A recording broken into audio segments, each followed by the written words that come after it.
With 104 days of summer vacation just for school to come along and end it, you'd think the annual problem for this generation is finding a good way to spend it. Well, we know what we're gonna do today. We're spending it trying to figure out who in the tri-state area is the most good and who is the most evil. Grab your blueprints, grab your tools, and let's get to work. I'm Kyle with Wicked Binge, and this is Phineas and Ferb Good to Evil.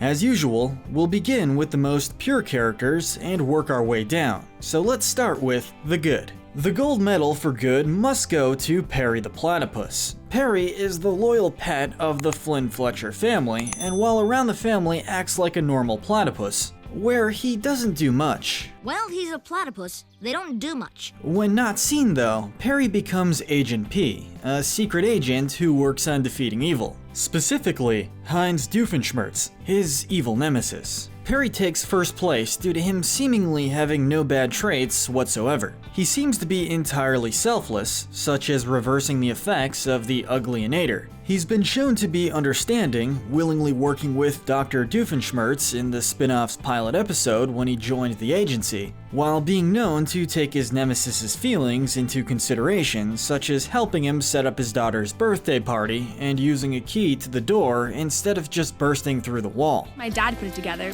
with some help from Perry the Platypus. Look, when even your nemesis sees you as a good friend, it shines a great light on you. Meep is taking home the silver today.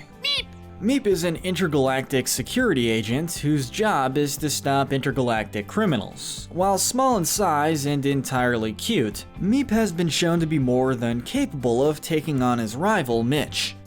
Okay, I surrender. Meep's known to also love his job, taking pride in what he does, even if his limited speech can get in the way. With his species only able to say Meep, he needs a universal mustache to translate him. Children, thank you for your help in bringing down this villainous scoundrel. We're giving Carl the bronze medal, working as an unpaid intern for the agency. Apparently 5 years ago, prior to the series pilot, he started working for the agency and was promoted to unpaid intern. In the show, Carl rarely talks with anyone outside of Perry and his boss, Major Monogram, but we do see that he's a kind-hearted and well-caring guy. Doofenshmirtz was up to something and you should get to the bottom of it. He treats Major Monogram like a father, even going to his home to take care of him when he was sick, and on more than one occasion, has taken his place in informing Agent P about his mission. Sadly though, he has shown at times that he can be careless, such as when he forgot to zoom in the camera and ended up showing Major Monogram not wearing pants. And while there was an episode where he was evil, it was entirely due to Dr. Doofenshmirtz's ultimate evilinator turning him that way.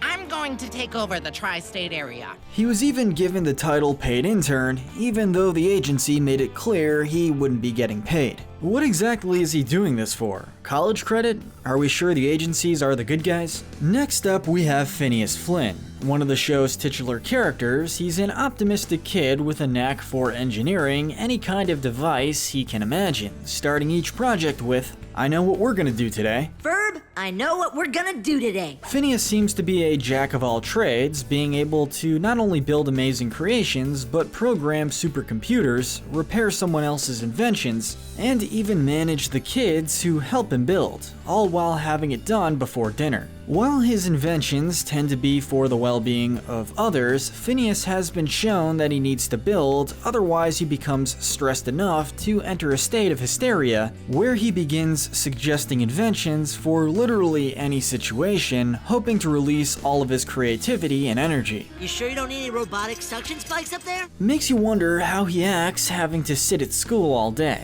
On top of this, Phineas has lost his temper at times, though usually for a good reason. He was understandably upset when he found out Perry was a secret agent and has lashed out at Candace more than once due to her pride. Candace, we're in a hurry. Just get on the trike There's and we'll go. no way I'm Get on gonna- the trike! His worst characteristic, however, must be his lack of emotional awareness. Here he seems to struggle feeling the room at times. He doesn't seem to understand that Candace dislikes them working on projects and doesn't understand that Isabella has feelings for him, it taking the other boys in high school for him to figure it out. While yes, understanding that someone likes you can be tough to see, Isabella has made it pretty clear in numerous episodes. I thought I was being so obvious. Absolutely clueless. Next up, we have Isabella Garcia Shapiro, troop leader of Fireside Girls 46231. Isabella has earned her spot due to her natural desire to help people, All right, team, that should do it. using Phineas and Ferb's plans as a way to help her troop gain their patches. She's also been shown to help just out of the kindness of her heart, such as in the Christmas special when she helped everyone save Christmas even though she doesn't celebrate the holiday, thus getting nothing in return. She's shown to be quite the mechanic as well, helping the boys work on multiple vehicles. Above all though, it's her leadership skills that shine the most, seeing as how she's been able to lead her troop along the boys' multiple big ideas, seemingly acting on their own while Phineas manages the rest of the kids. Girls, you know what to do. This could also be to help fuel their desire for attention, however. Isabella's been shown to be annoyed when not being given the attention she feels she deserves. Such as when a Little Sparks troop member, Melissa, was shadowing her only for Candace to accidentally take the spotlight from her. What are we gonna do? You're the girl who got 50 fireside patches in one day. She's also not fond of others using her catchphrase, "What you doing?" as seen when she physically confronted someone when he used it. What you do? What you doing? Moving on to Ferb Fletcher, the second of the show's titular characters and the stepbrother of Phineas Flynn and Candace Flynn. Still a man of few words, I see. Well, actually, So, where's your sister? While sharing the same skills as Phineas, there are some key differences between the two. To start with, Ferb is the silent type, usually letting his brother explain what's going on to the other children, though has shown that he is fluent in many languages, including English, French, Japanese, Martian, and yes, even Dolphin. Ferb can communicate with dolphins. They'll help us find your goldfish. Maybe he was the one who translated that great Hitchhiker's Guide song. On top of this, Ferb has also shown to have great control over his singing, being able to change the pitch of his voice however he wants, no matter how high or low the part is. He's even a ladies' man, getting Vanessa, Dr. Doofenshmirtz's daughter, to develop feelings for him. While he's usually a great kid, he has had moments where his morality has dropped. In the episode Nerdy Dancin', Ferb helped Jeremy cheat in a dance competition as to impress Candace. While it was for his sister's crush, Ferb did assist in the charade, which meant that when the pair won, that they cheated out the other participants from winning a spot on the show as permanent dancers. well,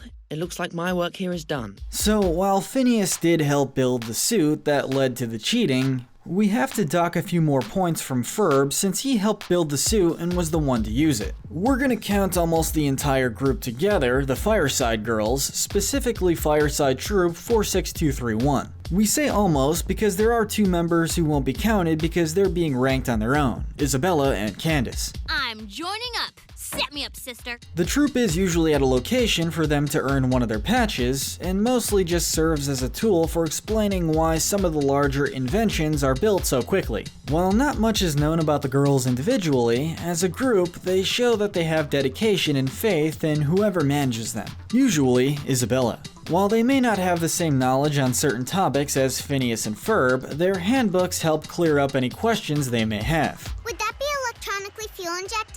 In the end though, we rank them pretty high because of their hard work ethic and desire to help their community. Next up we have another group, due to the characters almost always being together. Daniel, Sherman, and Bobby, also known as the band Love Handle. While not much is known about the band, we do know that they were a 1980s rock band, only breaking up due to fighting among the band members when their fan base was dwindling. Love Handle's music continues to warm the hearts of an appreciative public. Besides this though, the group doesn't seem to hold any hate between each other, other than teasing between Sherman and Bobby. Before regrouping, the three members were able to get their own jobs, from running a music store, a hair salon, and being a librarian, showing that even without the band, they have the drive to be normal citizens, which can be hard for celebrities to do after fame. Completely lost my sense of rhythm.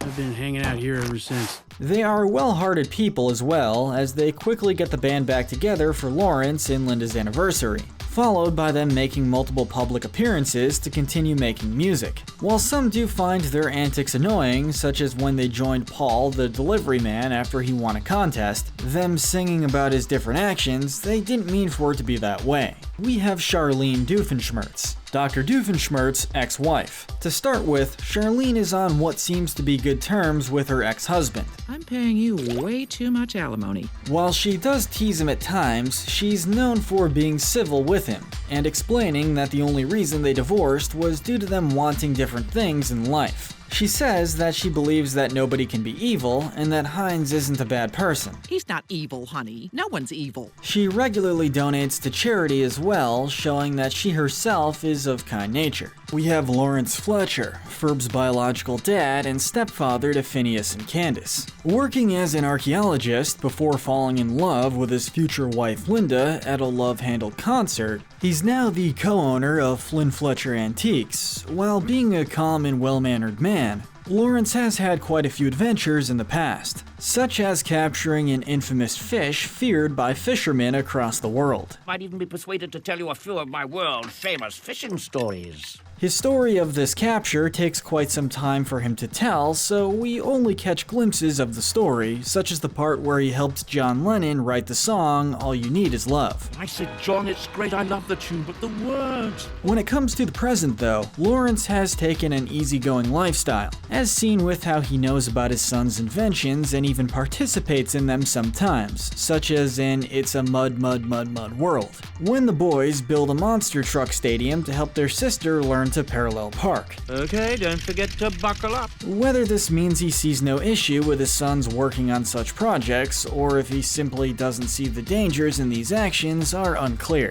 We do have to dock him some points though, since he doesn't even try to supervise these projects. We now come to Linda Flynn Fletcher, biological mother of Phineas and Candace, and stepmother to Ferb. While now being the co-owner of Flynn Fletcher Antiques with her husband, Linda's past has quite a few interesting moments, such as when she dated Heinz Doofenshmirtz in the 80s, followed by her becoming a pop star named Lindana, though not for long, as she becomes a one-hit wonder with her song I'm Lindana and I Wanna Have Fun. Her career ending when apparently she threw a diva tantrum against her record company, though she still plays a reunion concert every now and then. Her future self stating that she's preparing for her 7th one, and that in 2 more she gets a free pie. 2 more comeback tours and I get a free pie. In present day, however, she's left that life behind her, now focusing on her family business. When it comes to her children, however, it can be questionable at times. She doesn't believe Candace when told about her son's inventions, and has been known to get sidetracked, such as when both present and future Candace take her to see Phineas and Ferb working on the time machine in the museum,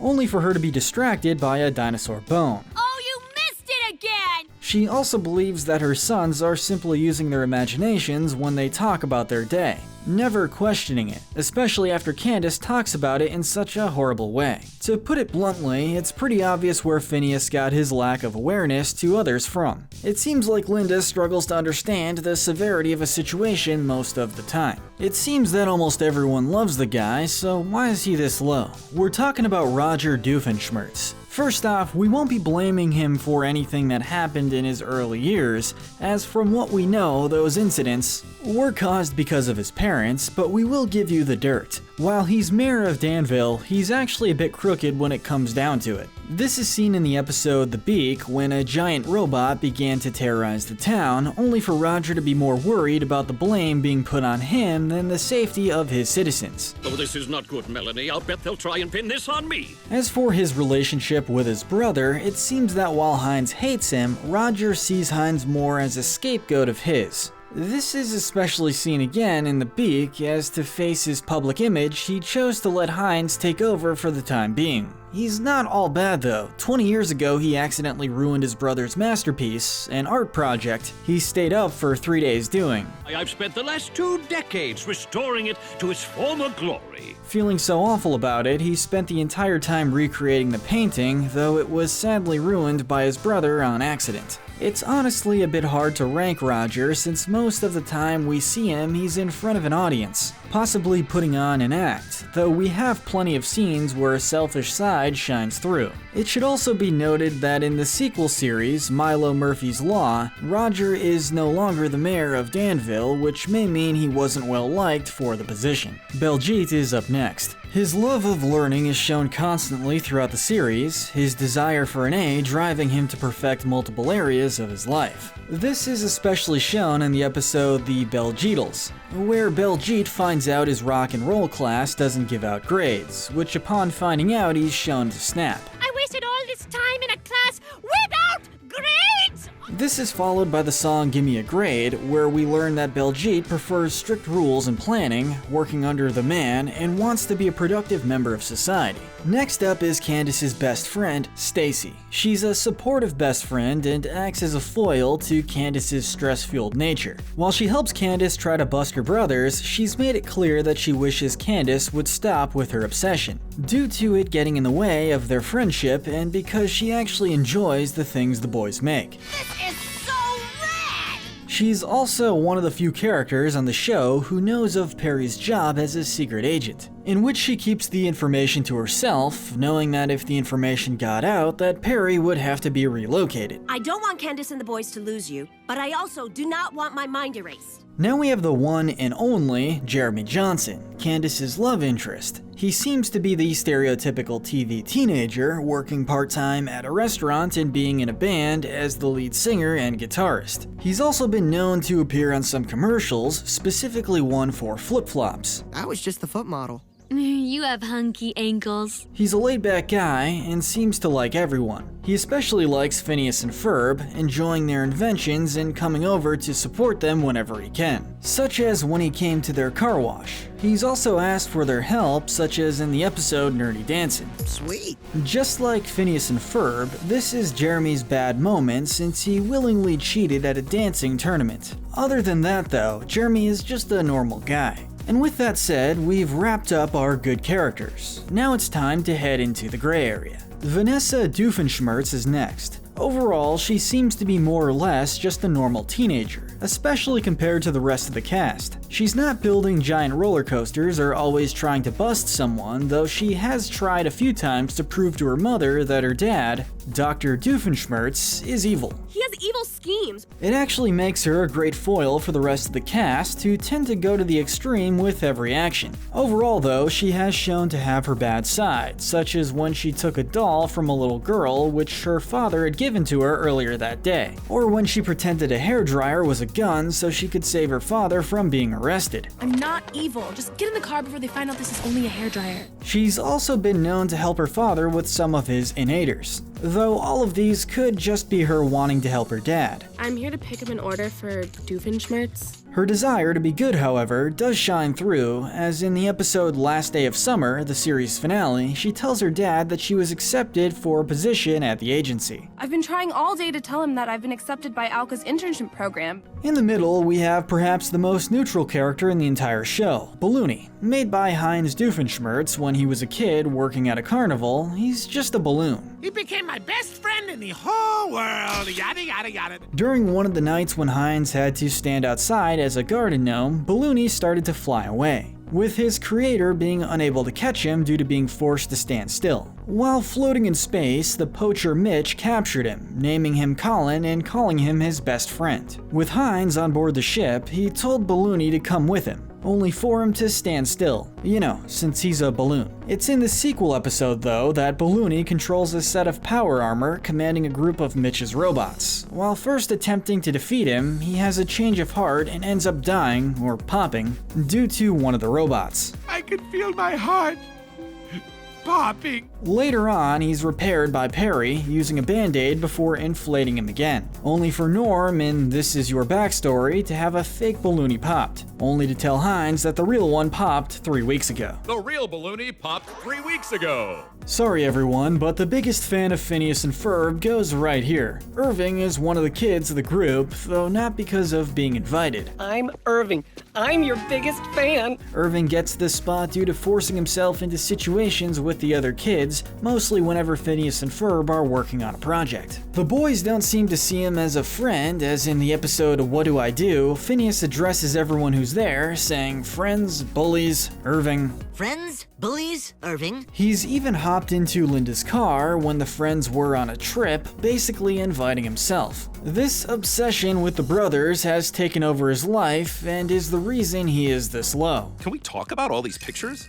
What, too obsessive? While nobody seems to really enjoy his company, he keeps forcing himself into the group, and when not with them, is known to stalk Phineas and Ferb, even having a sample of Ferb's hair in his scrapbook. Is that a lock of Ferb's hair? Don't touch it. We guess the boys just wants to be one of the boys. I'm sorry, that was a bad joke.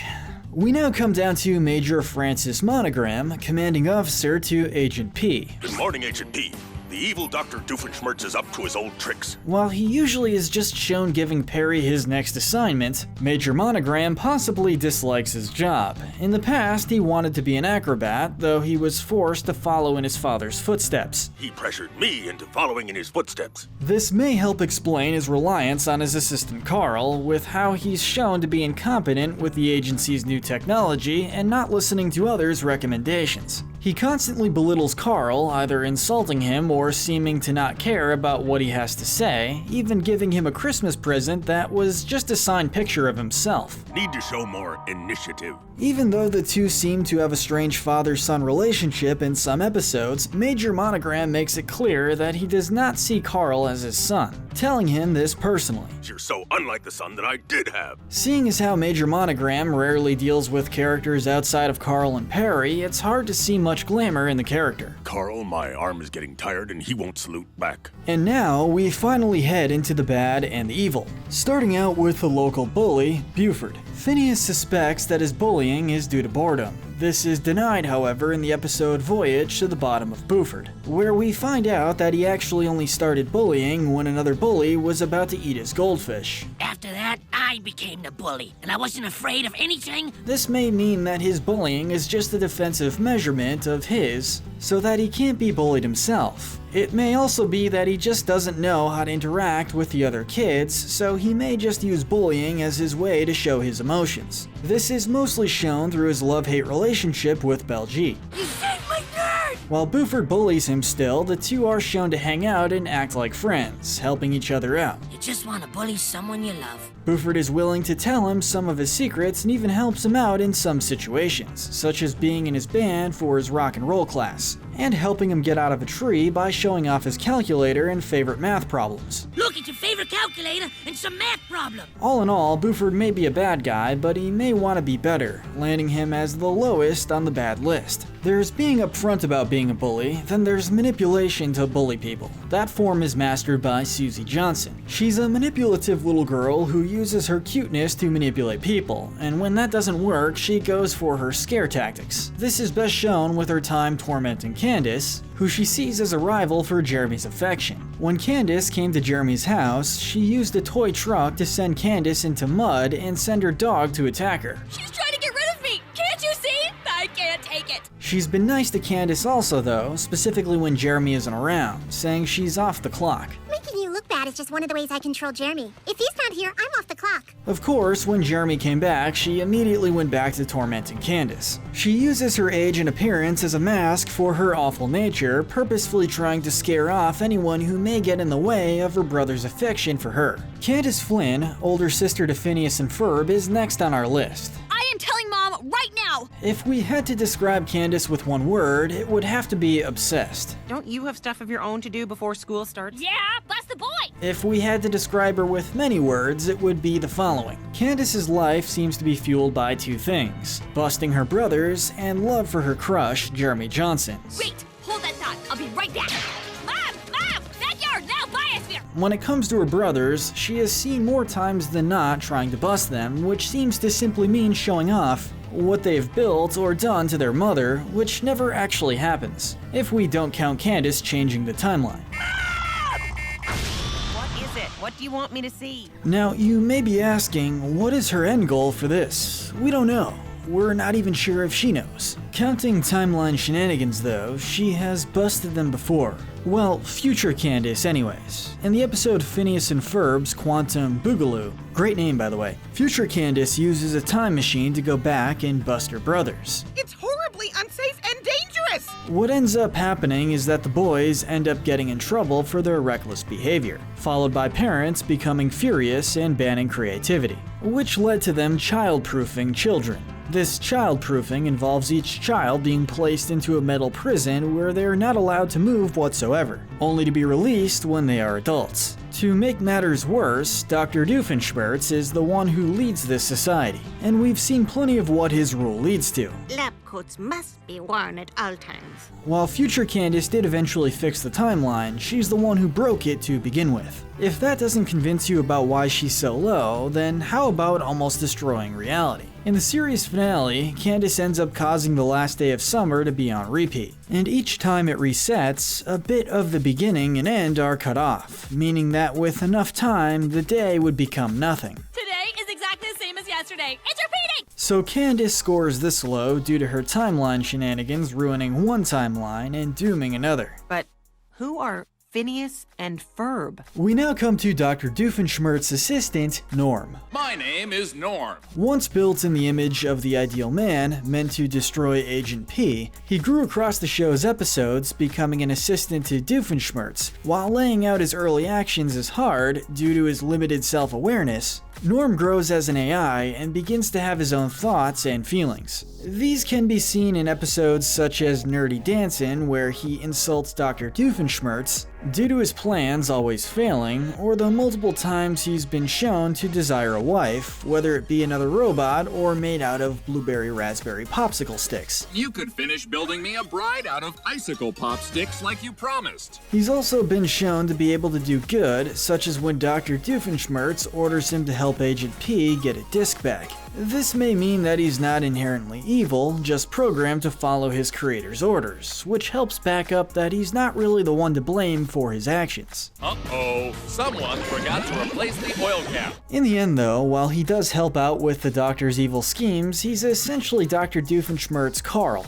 a loyal assistant who looks up to his boss as a father figure. So his loyalty is nice to see, even if he openly dislikes the plans. Aren't you a little old to be building a fort? No, I'm not. Shut up. Using his brand new Bronzinator, we're placing Heinz Doofenshmirtz in third place. Doofenshmirtz Evil Incorporated. Everything is ready. To start with, we can understand why Heinz isn't happy with life, as his innators tend to have a sad backstory over how he was mistreated as a child and wishes to get revenge due to such. Before becoming an evil scientist, the Doctor dipped into multiple different fields of study, such as painting, food, standard fields of science, and even poetry. Though the last two he constantly lost to a baking soda volcano. Again, my thunder was stolen by a baking soda volcano. He later went off to evil school, which I assume is just school but even more evil. While he flunked out, we see that he must have picked up enough knowledge on the subject in order for him to have a rival in the form of Perry the Platypus. Heinz, though, has shown to be quite brilliant. His ability to plan and create inventions seemingly matches that of Phineas and Ferb, though while their days are meant for having fun, his is meant for revenge. Well, that didn't work. His goal tends to always be to rule the tri-state area with some questionable methods, building the key findinator so he can find the key of the city. The key findinator! The find the keyinator! While Perry usually doesn't stop these plans, the Doctor has taken over twice in the series. The first time was when he changed the weather from summer to autumn, making the citizens of Danville freak out. Hey, his sweater looks nice and warm. Get it! Roger, the mayor and Heinz's brother, left the city, allowing Heinz to take over. This was reversed, however, when Heinz stopped a rival evil scientist from using his blueprints to make another ice age. The second time is in the series finale, where he realizes there is no position that controls the tri-state area. He ends up creating a new role, the Tri-Governor, and uses this as his way to control. Everything's gonna be hunky-dory, because I'm in charge, baby! It's at this point, though, that he realized that control wasn't what he wanted, and when Vanessa called him out on his evil schemes, the two come to terms that Heinz wasn't ever evil, he was just a nice guy pretending to be evil. What exactly do good guys do? This is shown more in the spin-off pilot, where he becomes a partner to Agent P, and in Milo Murphy's Law when he joins Milo Murphy's family and lives with them when his building is destroyed. Dr. Doofenshmirtz isn't always bad. His good side can be shown when it comes to his daughter, Vanessa. This is best shown when he finds a doll she asked for when she was 7. being told that if he got it for her that he'd be the best dad ever. After what seems to be a decade, he finally gets the doll and gives it to her. Wow, I can't believe you remembered. It's obvious that he wants her to have a better childhood than his own, and while Vanessa seems annoyed by most of his antics that involve her, he does care and tries to make sure she's happy. Wow, that is evil. Honey, I am so proud of you. He even tries to reconcile with his parents, attempting to win his mother's affection by winning a kickball game, and his father's by finding the family's old garden gnome. When we compare it all, however, he deserves this spot due to just how often he tries to ruin the lives of others. Secretly, I'm very lonely. Where did that come from? Which brings us to Mr. and Mrs. Doofenshmirtz, here with the silver medal for most evil. To start with, neither parent bothered to show up when Heinz was born. At some point they took him back in, but didn't seem to enjoy the idea that much, as when the family's garden gnome was taken, they forced their son to stand outside all day and night being the new garden gnome, not even allowing him to eat or sleep. My only companion was the moon. And my neighbor Kenny. When the family got a puppy, Heinz's father stated that it was like the son he never had, even naming it Only Son. Even after the dog won numerous dog shows and made the family a fortune, Heinz still had to be the garden gnome. His father also bought him a toy train set, only for it to turn out that he bought it for himself, not letting Heinz touch it at all. Father, may I play with my trains now? 9! After Heinz finally no longer had to be the gnome, he was forced to wear dresses everywhere due to his family believing their newborn was going to be a girl. To make all of this even worse, they treated their younger son, Roger, with love and attention equal to the hatred given to Heinz. They had the ability to treat Heinz with love, but actively chose not to from the moment he was born up to adulthood.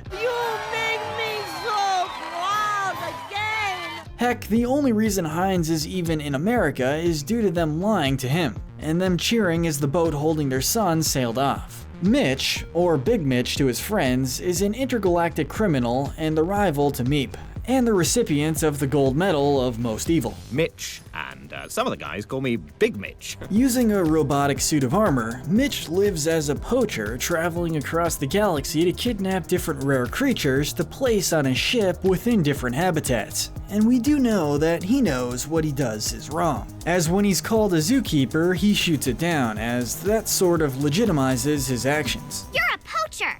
Yes, I'm a poacher. He doesn't even try to give a reason for why he does this, just saying it's his job. Later on, he heads off to find the rare element, Cutonium, which when drank, turns the person into the cutest thing in the universe. Mitch finally does get this, however, after removing it from Heinz Doofenshmirtz, who drank it previously, which, first off, gross. Secondly, while he does become so cute that the entire Meep army and Phineas are mesmerized by his cuteness, Isabella ends up being able to combat and overpower the element, defeating Mitch and removing the Cutonium from his body.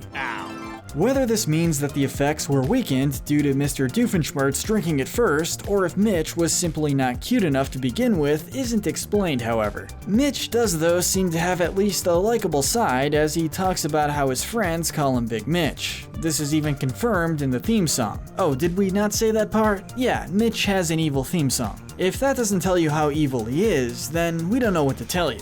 He's Mitch, but some people call him Big Mitch. But what do you think? Who do you think is the most good and evil character in Phineas and Ferb? Remember to hit that notification bell and binge our Good to Evil playlist, where we break down the morality of the characters in your favorite shows, cartoons, and movies. But most importantly, stay wicked.